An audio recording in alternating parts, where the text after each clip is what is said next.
Hoy vamos a hablar de cine. Les pido, no entren en pánico. No se va a desnaturalizar el canal. No vamos a terminar a fin de año hablando de celulares de alta gama, ni de recetas de cocina, ni de cómo preparar un bonsái, les prometo. Tampoco vamos a hablar de cine de Hollywood, ni de cine de superhéroes, ni de cine turco. Que para eso hay otros canales muy buenos que hacen ese tipo de análisis. A mí me interesa que veamos un tipo de cine muy particular, desde mi punto de vista al menos, o muy interesante, no sé si muy particular, por lo menos muy interesante en relación con los temas que venimos tratando durante todo este tiempo en este canal. En definitiva deben ser cuando mucho de 10 películas que a mí me gustaría hablarles y de las que podemos ir tratando sucesivamente y de manera esporádica en los siguientes videos. Por eso les digo, les prometo, no vamos a dejar de hablar de literatura ni de ser consecuentes con las ideas que vamos abordando capítulo a capítulo. Les vuelvo a decir, puede que sea un puñado de películas de las que quisiera hablarles, no más de 10. Se trata de películas en las que yo observo una construcción de relato, en este caso sería una construcción de relato cinematográfico, en la que yo encuentro alguna analogía con la construcción de relato literario. Es decir, en este canal, si vamos a hablar de cine puntualmente, de algunas películas, tampoco me interesa el cine que versiona novelas. No se trata de eso. Algunas de las películas de las que quiero hablarles no tienen una correspondencia directa con ninguna obra literaria, pero es la construcción de ese relato lo que me interesa. Durante mucho tiempo, seguramente desde sus orígenes, la literatura se basó, se apoyó sobre la fuerza de la palabra, sobre la fuerza del discurso, sobre la fuerza de lo que se dice. Casi yo diría que tenemos un chip internalizado que viene desde nuestra primera educación, nuestros primeros acercamientos al material literario desde la escuela. En este sentido creo que estamos bastante formateados por la escuela, la primaria, la secundaria, que se limita a ver lo literario como el cuento, ¿no es cierto? La historia que se cuenta, la historia en desarrollo.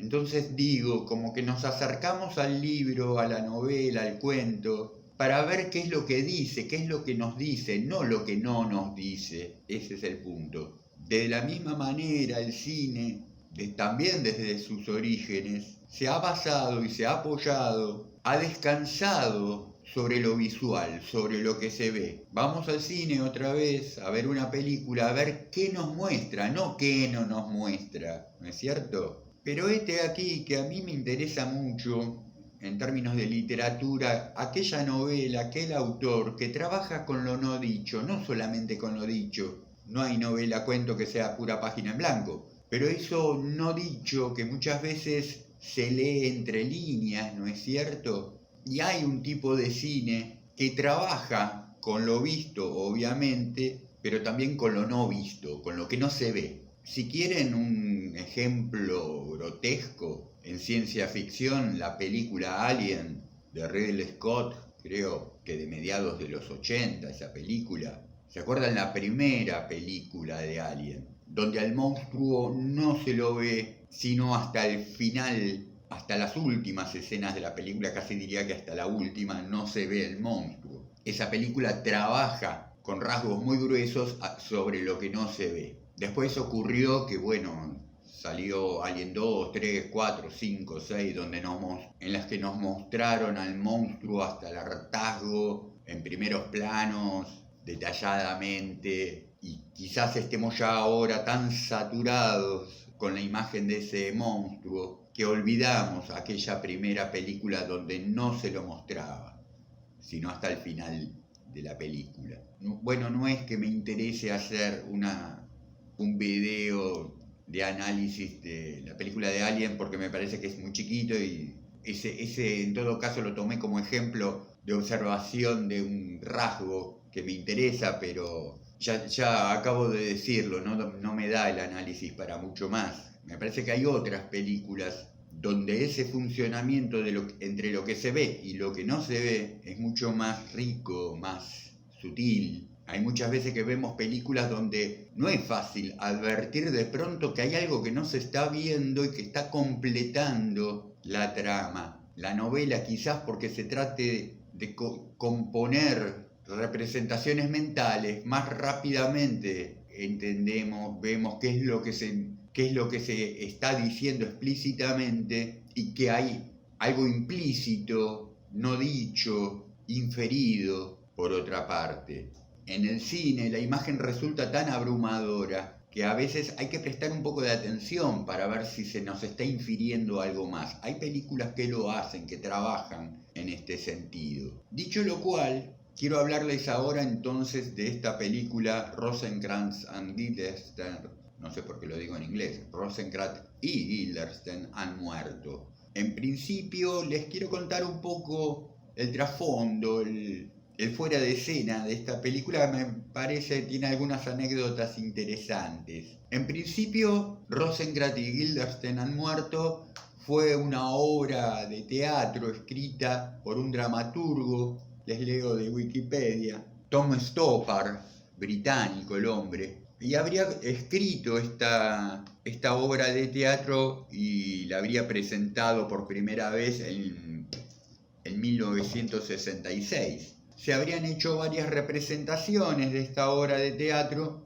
en Inglaterra, en Estados Unidos, y alguna productora de cine compra los derechos para hacer la versión fílmica. En principio se convoca un director, un par de actores, pero el proyecto queda en la nada y por muchos años nadie retoma el proyecto, hasta que para fines de los años 80, principios de los 90, creo que la película se estrena en 1990, el mismo Tom Stoppard, que nunca había tenido ninguna experiencia en cine, decide que esa obra nada más él puede hacerla, entonces se pone al frente de este proyecto para hacer él la película. Es de destacar que Tom Stoppard hace esta película y después nunca más vuelve a hacer una película. Evidentemente no es su función, ¿no es cierto? Él es un dramaturgo teatral, con lo cual hizo esta película y no volvió a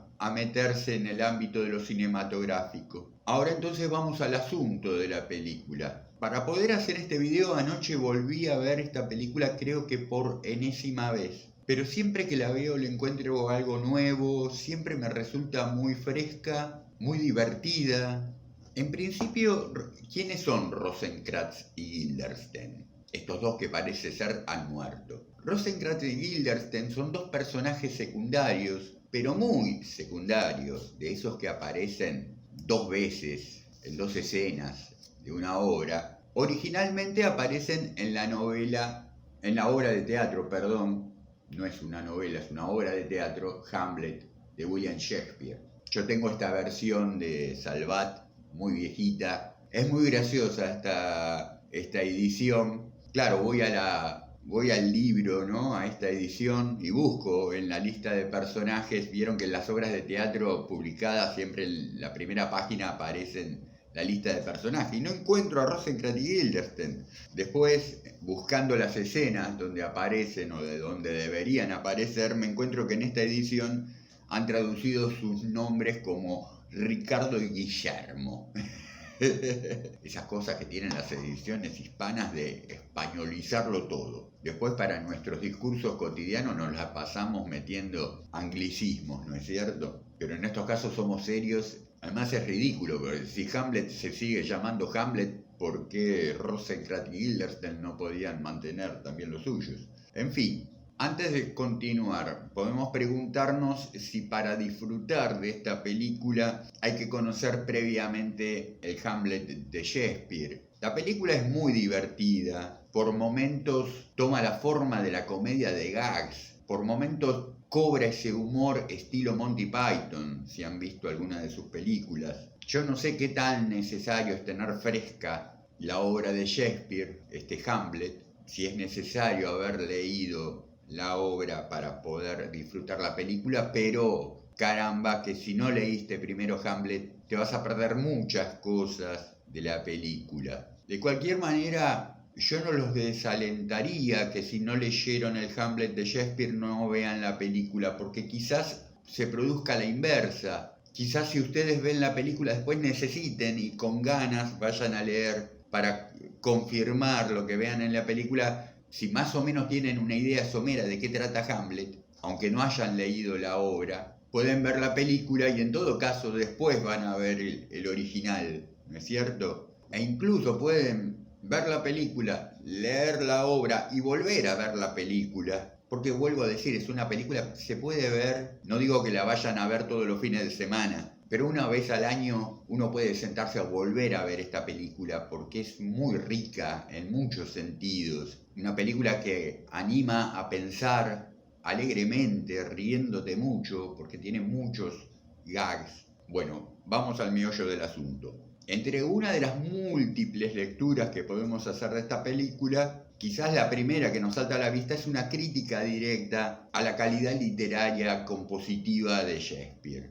En algún momento Tom Stoppard dijo, no, solamente yo puedo faltarle el respeto a Shakespeare de la manera que lo hago. Acá entra un tema en cuestión que es muy interesante, creo, que es la cuestión de si el teatro es literatura, en el sentido, sobre todo en esta época, estamos hablando de inicios del 1600, en que los dramaturgos no escribían teatro para ser publicado como libro. No eran estos textos para que fueran leídos por un público masivo, ni siquiera por un público general. Eran textos escritos para los actores. En ese sentido son textos técnicos, son instructivos. Le dicen al actor qué es lo que deben decir, cómo se deben comportar, cómo van a estar vestidos, en qué situación general se van a hallar, en qué historias se encuentran comprometidos. Es una larga discusión acerca de si el teatro es literatura o no lo es. Lo podemos dejar para otro video. Desde ya, sí, después existieron,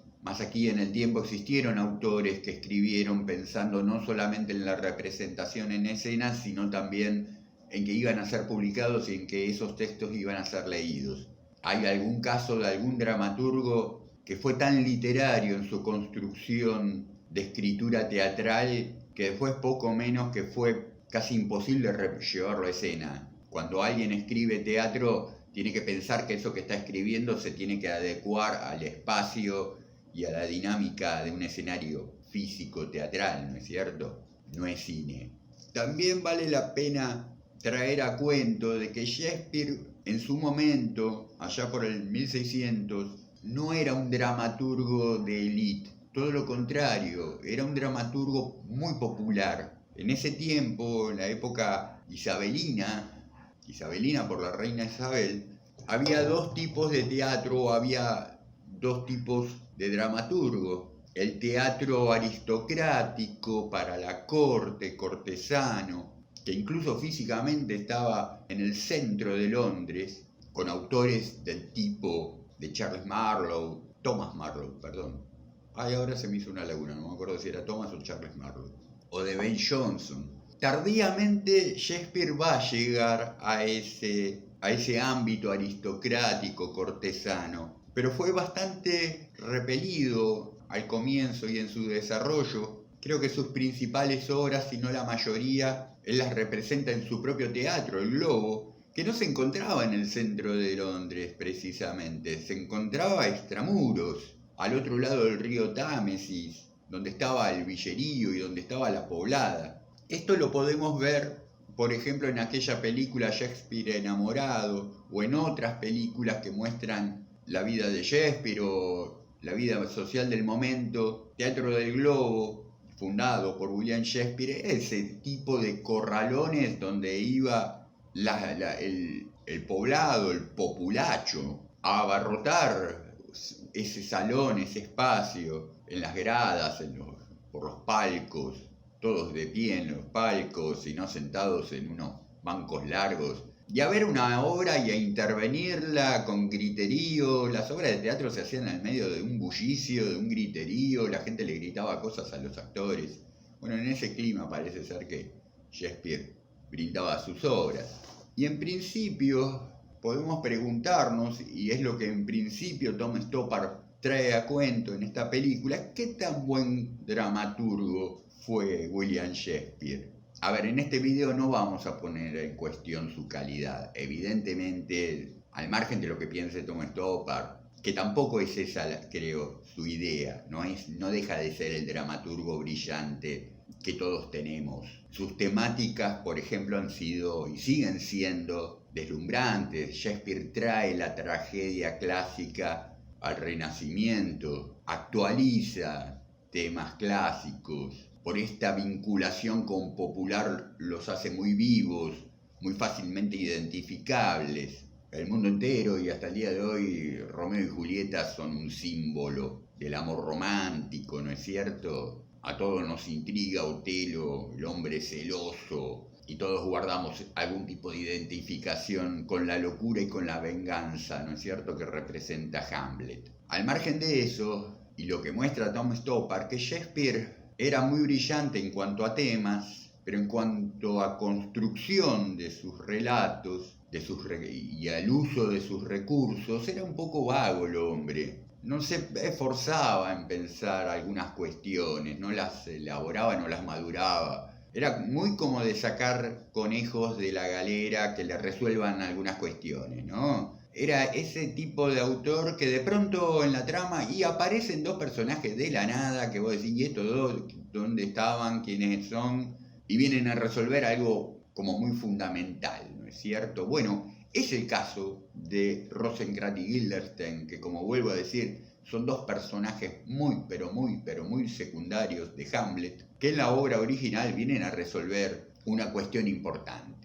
Y que al final mueren, ¿no? Porque siempre que pasan estas cosas, después tenés que dar cuenta de qué ocurrió con esos dos personajes, o los que fueran, que salieron de pronto de la nada a resolver una cuestión, y hacia el final de la obra ya no te sirven otra vez esos personajes. Bueno, murieron, qué sé yo, ¿no? Esto lo vemos a diario. El que ve mucha telenovela sabe de lo que estamos hablando, ¿no es cierto? Telenovelas y películas y obras que se pretenden intelectuales, esto también ocurre. ¿Cuánta novela de Agatha Christie que te rompe la cabeza tratando de descubrir al asesino, y el asesino entra por atrás del cuento al final de la nada? O sea, era imposible descubrirlo porque no lo conocías. En fin, lo que hace Tom Stoppard entonces con su obra es agarrar a Rosencrantz y Guildenstern y ponerlos en el centro de la escena. Ellos son los protagonistas de esta versión de Hamlet. Ahora bien, no lo hace tampoco desde una posición cómoda, porque una posición cómoda sería decir, bueno, le escribo la historia a Rosencrantz y Guildenstern y cuento la historia desde otro lugar, pero no es esa la intención de Tom Stoppard, sino Tom Stoppard toma los personajes tal cual los pensó Shakespeare, los pone como protagonistas, los pone en el centro de la escena, pero no le agrega mayores características que las que le hubiera puesto Shakespeare, que es casi ninguna. O sea, en Shakespeare, Rosencrantz y Guildenstern son dos personajes que vienen a ejecutar una situación, prácticamente no tienen parlamento, no dicen nada y no tienen personalidad, no tienen, casi como que no tienen vida propia, ¿no es cierto? Esos personajes que viven, en este caso, en la obra de Shakespeare, Rosencrantz y Guildenstern están en función de Hamlet y de algún que otro personaje, pero no tienen en absoluto carnadura, vida propia. Y así los toma Tom Stoppard y así los pone. Entonces empieza la película con Rosencrantz y Guildenstern a caballo, yendo hacia un lugar y no saben ni de dónde vienen ni a dónde van. Claro, porque en la obra original, ya en el centro del nudo del conflicto, ha ocurrido que el tío de Hamlet mató al padre de Hamlet, que era el rey de Dinamarca, lo mata para quedarse con el poder. Además de todo, se casa con su cuñada, con la esposa del hermano. Y el problema está que el sucesor legítimo del rey de Dinamarca es Hamlet, ¿no? Que es el príncipe heredero legítimamente. Entonces, bueno, cuando mata al padre, el tío mata al padre, Hamlet se da cuenta que tiene los días contados, finge locura para mostrarse inofensivo. Al principio medio como que con esta estratagema distrae a sus familiares. Piensan que sí, que bueno, que por esta locura puede llegar a ser inofensivo. Piénsese también que el asesinato tiene un costo político, ¿no es cierto? O sea, ya mataste a uno para quedarte con el poder, si matás a otro más, y bueno, se va a notar, ¿no es cierto? Pero bueno, la cuestión es que desde esa actuación de la locura, que asume Hamlet, desde ahí empieza a planificar la venganza, ¿no es cierto?, sobre su tío. En determinado momento el tío se da cuenta que más tarde, más temprano, esa locura de Hamlet empieza a volverse peligrosa. Entonces decide enviarlo de Dinamarca a Inglaterra para que allí sea asesinado. Y es en ese momento, en la obra original, en que aparecen Rosencrantz y Guildenstern. O sea, el tío de Hamlet tiene que convencer a Hamlet de que vaya a Inglaterra. Para convencerlo se le ocurre llamar a dos amigos de la infancia de Hamlet, que vuelvo a decir, para esto ya estamos casi de la mitad de la obra en adelante, y estos amigos de la infancia de Hamlet, que nunca se había hablado de ellos, que nunca habían aparecido, de pronto el tío de Hamlet los manda a llamar, son Rosencrantz y Guildenstern, estos amigos de la infancia de Hamlet, los manda a llamar, les entrega una carta para que a su vez Rosencrantz y Guildenstern se la entreguen al rey de Inglaterra, y le dicen: muchachos, agarren a Hamlet y llévenselo de paseo a Inglaterra y lleven esta carta para el rey. En la carta, que está sellada, ni Hamlet ni Rosencrantz ni Guildenstern sabe qué dice la carta. La carta está precisamente para ser entregada al rey de Inglaterra y lo que dice es: maten a esta gente, o maten a Hamlet por de pronto. Y en la obra original así sucede. Rosencrantz y Guildenstern muy alegremente van a hablar con Hamlet: querido amigo de la infancia, hace tanto tiempo que no nos vemos y ahora nos vamos todos juntos para Inglaterra. Supuestamente también Rosencrantz y Guildenstern están convencidos de que su viejo amigo de la infancia se volvió loco, no conocen la verdad, no saben que es una actuación de la locura que está haciendo Hamlet. Entonces, la película comienza con Rosencrantz y Guildenstern a caballo, no saben de dónde vienen, no saben a dónde van.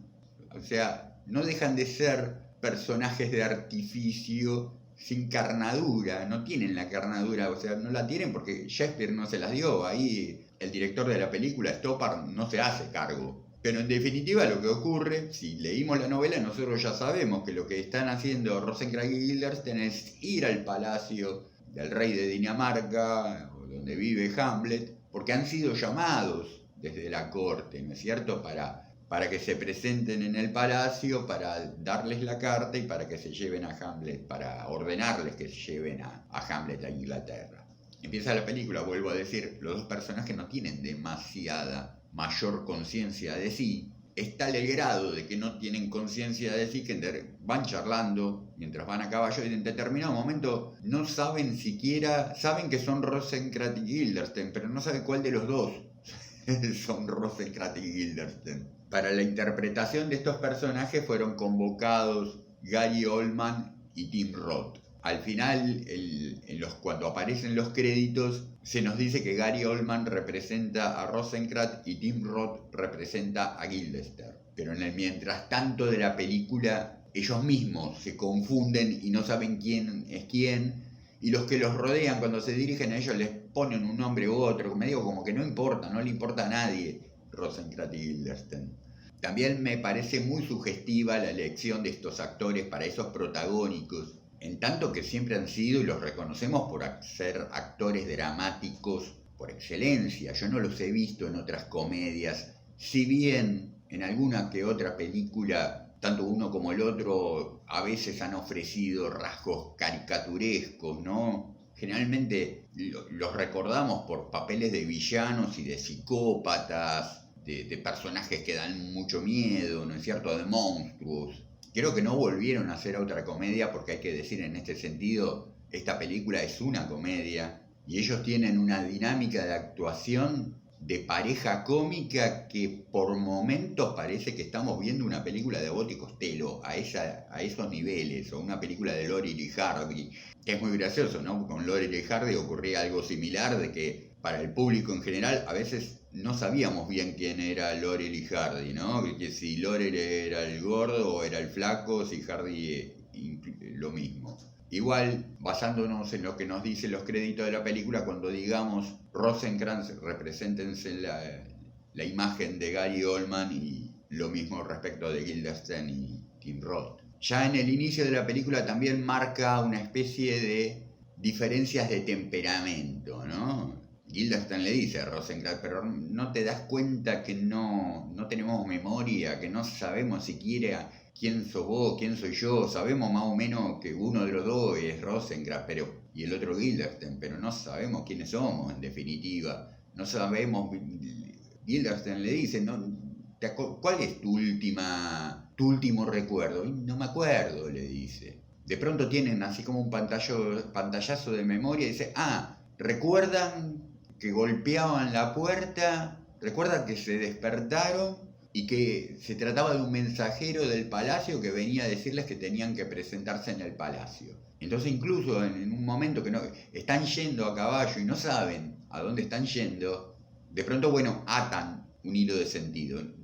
Llegan a recordar esto, que los habían despertado a la mañana un mensajero para informarles que se tenían que presentar en el palacio. Anterior a eso no recuerdan nada, pero es que claro, Shakespeare no les dio mayor historia. O sea, ni siquiera Shakespeare escribió que el mensajero tuvo que ir a la casa de Rosenkrantz y Guildenstern. Eso, es digamos, un desprendimiento de sentido hacia atrás. Podemos decir, estamos leyendo el Hamlet de Shakespeare. Si de pronto aparecen Rosenkrantz y Guildenstern y vemos el trato que tiene con el rey, más o menos podemos conjeturar que alguien los tuvo que haber ido a buscar, ¿no es cierto? No está explícito en la obra de Shakespeare. Tenemos que conjeturarlo, que no es que aparecieron de la nada. Es fácilmente conjeturarlo, por otra parte. Pero ahí nos damos cuenta también que sin querer y hacia atrás de la historia se produce una fuga de sentido. Es muy interesante el recurso de fuga de sentido,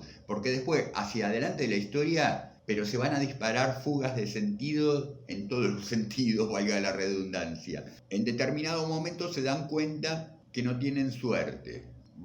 Siguen avanzando a caballo y de pronto encuentran una moneda en el camino. Y Rosenkrantz, muy ingenuamente, porque Rosenkrantz, a diferencia de Guildenstern, es muy ingenuo. Todas estas preocupaciones que tiene Guildenstern de, escúchame, no sabemos quiénes somos, no sabemos de dónde venimos, no sabemos a dónde vamos. Todas esas preocupaciones Rosenkrantz parecería no tenerlas.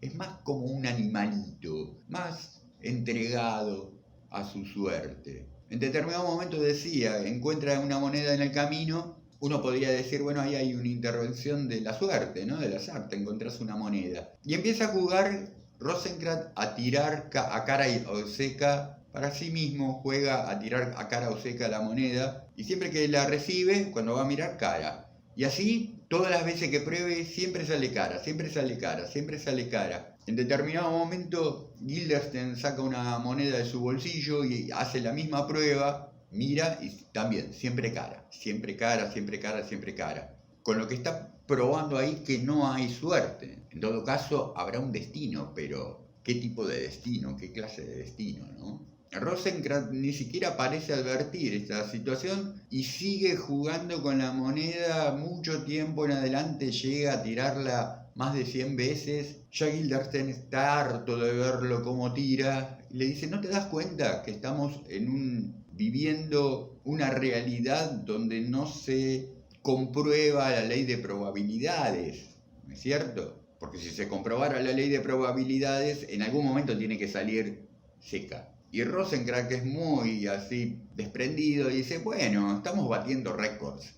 Tienen la noción de récord. En adelante, en esa noción o en esa falta de noción de criterio, nos damos cuenta que Rosenkrantz está sumergido en una atemporalidad de la que no es para nada consciente, porque Rosenkrantz, vuelvo a decir, es como un animalito, no tiene mucho raciocinio, pero el tipo siempre está al borde del descubrimiento o de la comprobación. En un determinado momento le cae una manzana en la cabeza y por poco termina descubriendo la ley de gravedad. O se está bañando en una tina y hace una pruebita y comprueba sin darse cuenta el principio de Arquímedes. En otro momento, ya la película se va muy a destajo, pero esto es importante para que vean lo divertida que es. Jugando con la comida termina inventando un Big Mac. Es muy graciosa. Y en otro momento inventa un avión de papel y después lo elabora y termina siendo un modelo que es un avión de doble ala. No, es muy jugosa, no les quiero spoilear la película. De este tipo de gags tiene a cada momento muchísimos más, todos son muy divertidos. no les quiero matar la sorpresa del chiste, de la cantidad de chistes que hace la película. En camino al palacio, ya casi llegando al palacio, Rosenkrantz y Guildenstern se encuentran con una caravana de actores que en la obra original están. Luego esa caravana de actores va a aparecer también en el palacio. En Shakespeare, en sus obras, siempre hay un elemento mágico. Ocurre en Hamlet, en la obra original, que luego en determinado momento este elenco de actores hace una representación para la corte, para el rey, ahí dentro mismo del palacio, hace una representación de una tragedia que es prácticamente fiel a lo que está ocurriendo, ¿no? Un rey que mata a su hermano y se casa con la hermana, con la cuñada, perdón. Esta representación de esta obra medio escandaliza un poco a la corte. Es un secreto a voces, ¿no es cierto?, la usurpación del poder por parte del tío de Hamlet.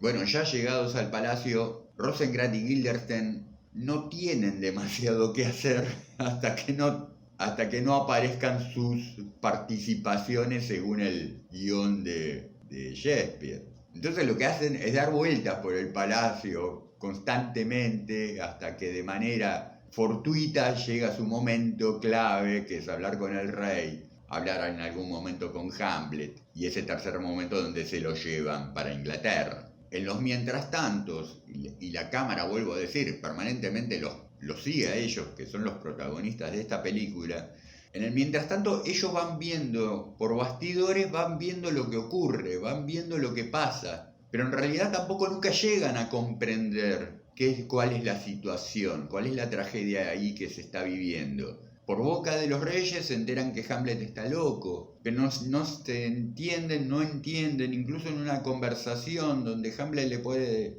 llegar a decirles de alguna manera, ojo que no estoy loco, me estoy haciendo el loco, y ellos no entienden, y no entienden en función de que tienen que cumplir esa misión, porque si entendieran de pronto, y quizás se negarían a llevar a Hamlet a Inglaterra, o especularían con otra posibilidad de salvación, ¿no es cierto? Porque también está implícito esto, de que llevarlo a Hamlet a Inglaterra significa condenarlo a la muerte, sino condenarse a la muerte a sí mismos. Bueno, vuelvo a decir, no les voy a spoilear la película. En ese interín de que ellos van y vienen y van viendo por bastidores la obra, van viendo por bastidores lo que veríamos sentados en una sala de teatro en la representación de Hamlet. Incluso el autor Stoppard juega con la posibilidad de que sean Rosenkrantz y Guildenstern responsables de ciertas situaciones que ocurren en la trama, rellenan agujeros de sentido que pueda tener la trama en el original.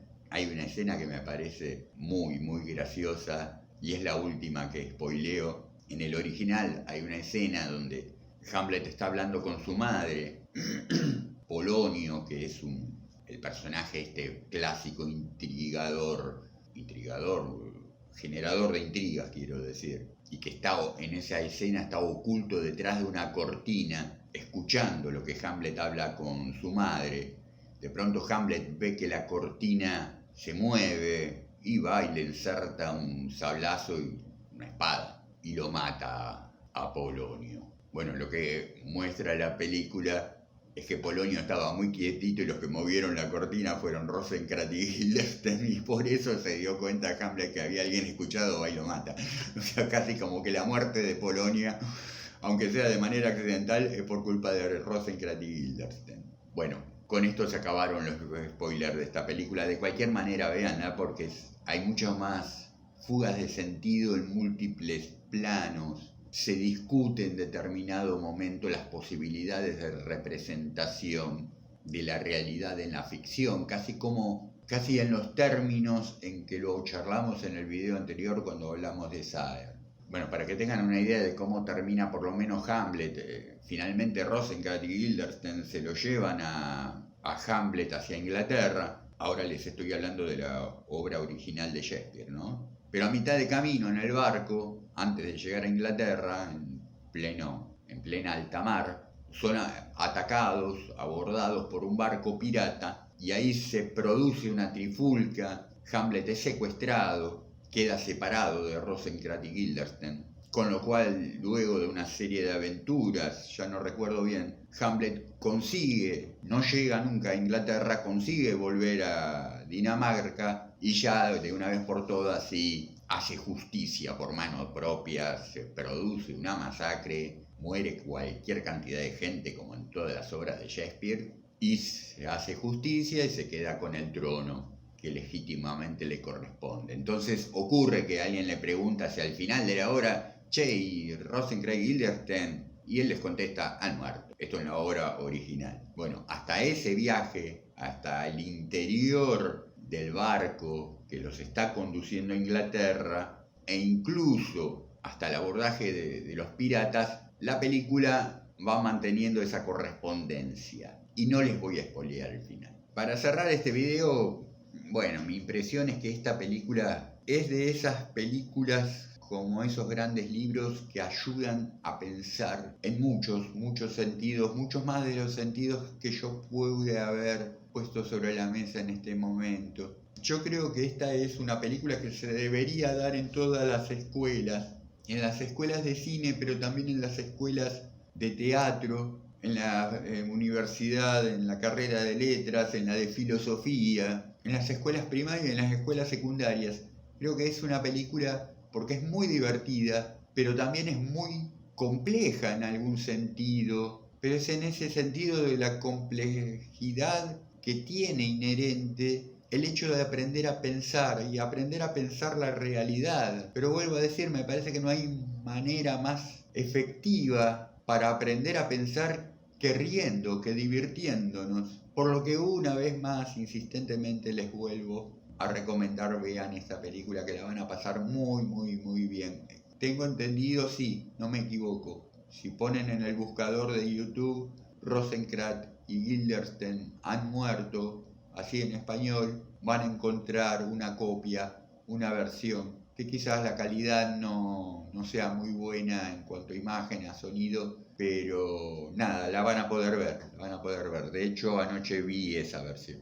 Bueno, espero que les haya gustado mucho este video, esta introducción a una nueva colección sobre análisis de construcción de relato cinematográfico. Espero que se suscriban, que lo recomienden a sus amigos, que pongan deditos para arriba si les gustó, deditos para abajo si no les gustó. Y nos vemos hasta el próximo video. Me despido, como siempre deseándoles estén pasando gratos momentos y teniendo muy gratas lecturas.